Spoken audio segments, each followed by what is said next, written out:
My dear friends, welcome to Rajashekar classes on applied data science with Python. In lecture number 205, that is in my previous lecture, I discussed about hard margin support vector missions, that is SVMs. I will continue my discussion about support vector missions after few lectures. I will discuss few mathematical concepts before continuing my discussion on support vector missions.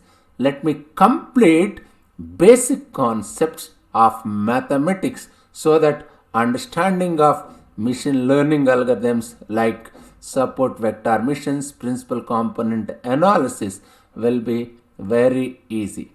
In this lecture, let me introduce one famous data set which is frequently used in many data science courses, that is known as iris flower data set.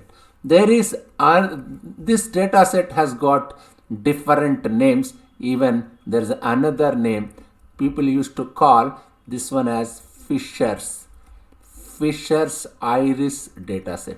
There is another name, Fisher's iris dataset. Even there is another name, Anderson's iris dataset, isn't it? Anderson iris data set.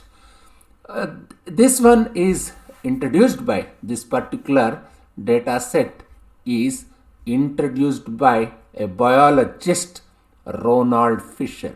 I can say this particular data set is introduced by Ronald Fisher. This is very simple. I can say this one is very simple, very basic, very simple, very basic toy data set. I can say it is very simple, very basic toy data set, isn't it? Actually, it is a real world data set, but I call it as toys data set because it is so simple. Why am I calling this one as toy data set? As it is very simple data set. As it is very simple data set, I am calling it as toy data set as it is very simple data set. It is used in this particular data set is used in most textbooks. I can say, let me repeat, it is used in most textbooks. Most textbooks on data science or many courses on data science. I can say it is something like hello world of data science. I can say like this. It is just like hello world of data science. What is this hello world? Hello world means, why are we saying this one is hello world of data science? Actually, when you learn any new programming language, you write a simple program to print hello world. This is equivalent of it. That's why I'm saying it is just like hello world of data set. Let me say a few words about this particular data set. In 1936, let me say like this. In 1936, this data set was collected from three types of flowers. There are three types of flowers. This particular data set is collected from three types of flowers. All belongs to the iris family. This one is iris family. These belongs to iris family. The first flower is called iris versicolor. This is my first flower, iris versicolor. The second type of flower is iris setosa, and third one is called iris virginica. All three of them belongs to the iris family. Look at these three flowers. Just observe these three flowers. These three flowers are look more or less similar. They are almost similar. The objective is what you have to do here. We have to classify. Our objective is we have to classify. Here task is classification task. Classify a flower. I must classify a flower as belongs to one of these three classes. So given a new flower, our task here, you must say, our objective is, given a new flower, you must be able to say whether it is versicolor, whether it is setosa, whether it is virginica. Let's assume that there is a garden. A garden has three types of flowers: iris setosa, iris versicolor, and iris virginica. Now, if a person picks up a flower and brings up to us, can we determine whether the flower belongs to setosa flower, virginica, or versicolor? So we are doing something like classification task. What we are doing here? We are doing something like classification task, isn't it? This is classification task. Our objective is to classify given flower into one of the three categories, isn't it? How does a biologist, or I can say, let me say, how does a biologist, or I can say botanist or botanist determine whether a given flower is setosa, versicolor, virginica? Biologist could say whether it is versicolor, setosa, or virginica. We measure four variables, things like, what are those four variables? Here, variables of interest are four variables, things like sepal length. Let me say like this, this is sepal length.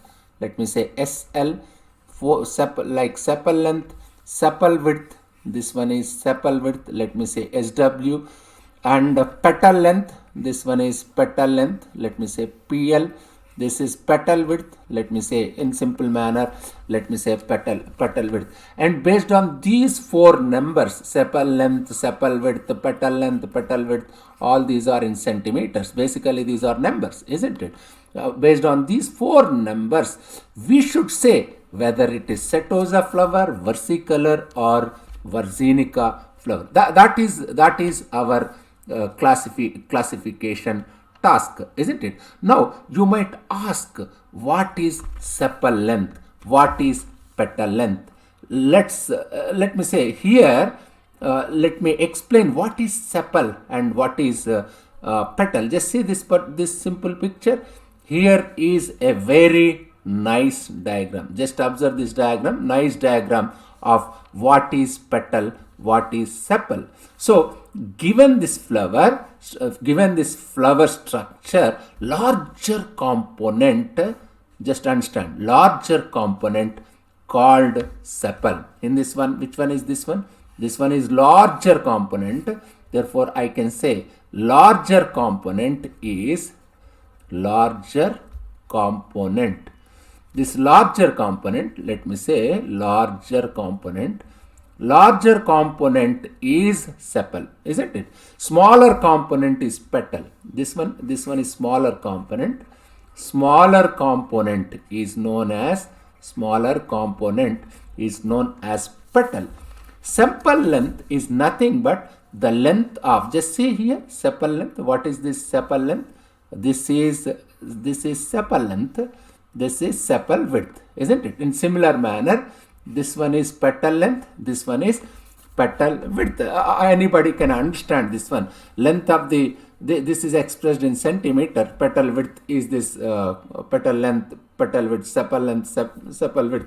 They are in centimeters, isn't it? Four measurements. Now, these are what we need to do here. We need to predict, given these four measurements, What are those 4 measurements? Sepal length, sepal width, petal length and petal width. These 4 measurements are called variables. I can say these 4 measurements are called variables. This is called data. I can say something like this. This is called data point. Which one is called data point or vector? Just see. This one, first one, this is data point. I can say it's a vector. Second one, it's a data point or vector, isn't it? A data point, I can say vector. This one is known as first data point. I can say it's a vector, or I can say, even you can say it is observation, isn't it? Now, what are the sepal length? What is here? If you observe carefully, the sepal length, sepal width, petal width. These are also called these 4 things: sepal length, sepal width, petal width. These are called variables. I can say these are variables, input variables. Even if you speak strictly, these are known as input variables. I can say they are input variables, or even I can say they are independent variables. I can say they are input variables. Even they can be called as independent variables. Even I can say they are features. They are called as features. Isn't it? Yes. Now, what about this class label? This class label is known as label. This, I can say this is class label, or I can say label, or I can say dependent variable. I can say it is dependent variable. Even I can call it as output variable. Dependent variable or output variable. Dependent variable or output variable or class variable. I can say it is a class variable, or I can say class label. There are different names. This is known as class label or response variable,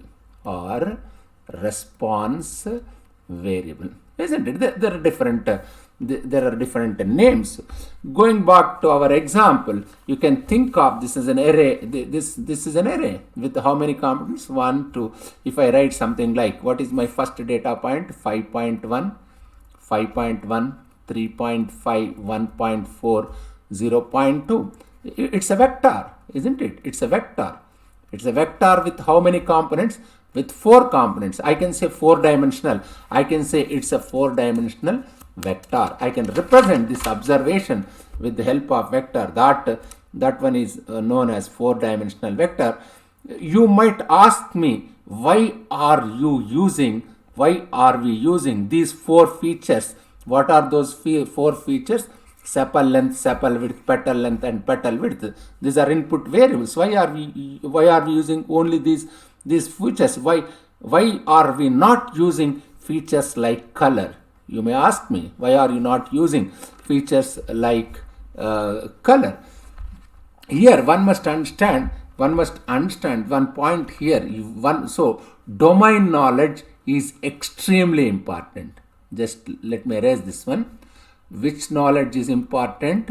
Domain knowledge is extremely important in data science. In all data science projects, in all machine learning projects, one must have domain knowledge. Let me say like this: domain knowledge is extremely important in data science. So data science is a very scientific process. We don't know what is sepal, what is petal, or your data science has lot of maths to learn. It also able to understand domain knowledge. Imagine these 4 fields: sepal length, sepal width, petal width are not given to you. What would you use? I would say, I don't know anything about these observations, anything about these input points, anything about this independent variable. I must go to a botanist. We must go to a biologist. isn't it? Biologist or botanist, and ask him. So please remember that is extremely important. Having domain knowledge, or you can consult someone who has domain knowledge to understand what's happening. Let me go to your Jupyter notebook and show me this particular data set once. After going to Jupyter notebook, we will come back and we will discuss few things. Let me go to Jupyter notebook where I am. Yes, this is the case. Just observe this one carefully. I'm importing this. I'm importing this one is straightforward, which we were discussing from many classes. Import pandas as PD. I think I need not repeat the same concepts again and again. We were discussing about from past few classes. This particular data set I already stored, where I stored this particular data set. Import pandas as PD, cborn as SNS. This we know about these libraries. In E drive there is a folder applied data science with Python. In this folder I stored this particular iris underscore data underscore sample.csv.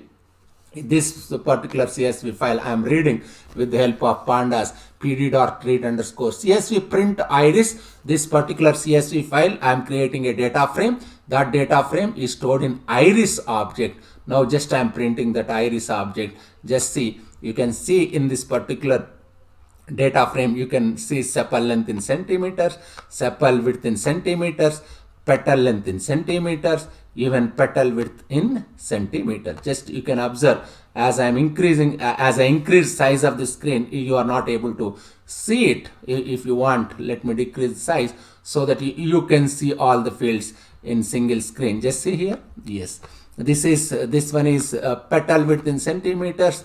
There is something like class labels. Class label means species, means the sepal length, sepal width, petal length, petal width. These are known as independent variables or input variables, whereas species or class label is dependent variable. This is my data set. How many rows are there? There are 150 rows in this particular data set and 6 columns. How many data points? How can I run it? Just see iris.shape. Shape means what will it give? It will give number of rows and number of columns. How many rows are there and how many columns are there? Just you can check it out. It's simple. Just shape command we used many times. Iris.shape means you are getting 150 rows and that 6 columns. Of course, you have that 4. You need not bother about this unnamed 0. If you speak strictly, there are 4 independent variables and 1 dependent variable. Dependent variable is here species. That is species means that may be setosa, that may be versinica, that may be there are 3 types of flowers which we were discussing about it, isn't it? There, what are the column names? Just let me display that column names. How can I display column names? My data frame name is iris and dot columns means just see. These are the column names. Just see, you need not bother about first column. I will drop while doing data analysis. This is sepal length first column, sepal width second column, petal length in centimeters third column, petal width, and last one is species. What is species? It's a class label, isn't it? That's what it says. And even if you want, you can count. What will you count? Just see how many are class labels are there, how many species are there. Just see iris versicolor, there are 50 flowers, and iris virginica, there are 50 flowers. Iris setosa, there are 49 flowers. If we speak strictly, in this particular data set we have 150 means actually this particular data set has 50. I can say what is this? It counts means as there may be some sort of missing values like that. In original file we have 50 flowers of each species. There are 50 colors or 50 iris versicolor flowers, 50 iris virginica flowers, iris setosa also. There are 50 flowers. One there may be some missing values. You need not bother about it. But in original file, you can have, there are 150 rows and 6 columns, in which you need not bother about first column. Again, let me go back. I will spend lot of time. On this particular data set, as it is very important data set. This data set is useful in understanding many machine learning algorithms. As I told you, this data set, I can call it as toy data set. It is very simple data set. This data set is useful to understand many machine learning or data science algorithms. Let me say something like this. Let me repeat, let me summarize about this data set. The task of this particular data type. What is the task here? Our task is classification. Here our task is classification. For given flower, you must say whether it is setosa flower, versicolor flower, or virginica flower. Attributes are attribute characteristics. What are attributes here? Attribute characteristics are real. Attribute characteristics. What are attribute characteristics are real? It's a real means sepal length 5.1, sepal width 3.5. These are real numbers. Attribute characteristics are real. Number of attributes. How many attributes are there? There are number of attributes. How many attributes? There are 4 attributes. What are that 4 attributes? Sepal length, sepal width, petal length, petal width. There are 4 attributes. I can say number of instances. How many instances are there? Number of instances. Otherwise, I can say number of observations, number of rows, number of vectors. How many are there? If you speak strictly, there are 150. There are setosa flowers 50, versicolor 50, and virginica is 50. Of course, in Jupyter Notebook, it's showing one particular flower 49. Some row might have missed that, but in original data file, there are 50 flowers of each type, isn't it? This data set, this is perhaps the best known database. I can say this is best known. As I told you, it is best known database to be found. It is a best known database to be found in pattern recognition literature.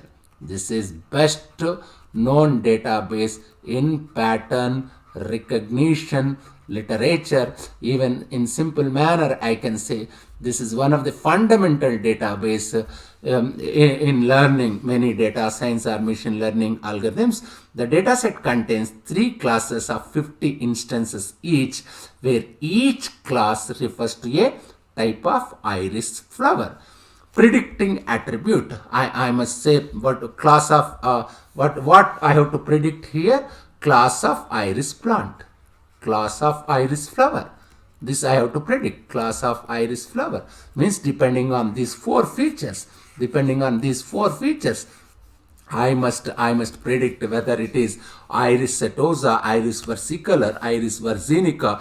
Attribute information. What are the attributes? Sepal length in centimeters. This is first attribute. Sepal width, it is also centimeters. Petal length in centimeters. Petal width in centimeter. These 4 are known as attributes. And fifth one is class. Fifth one is class. This class may be iris setosa, iris versicolor, iris virginica. This, as I told you, this data set is very important. We'll spend a lot of time. We will make use this data set. This data set in understanding many machine learning algorithms. As I told you, how you are opting. Why are we not choosing color as attribute? What's the reason? Why? Because this who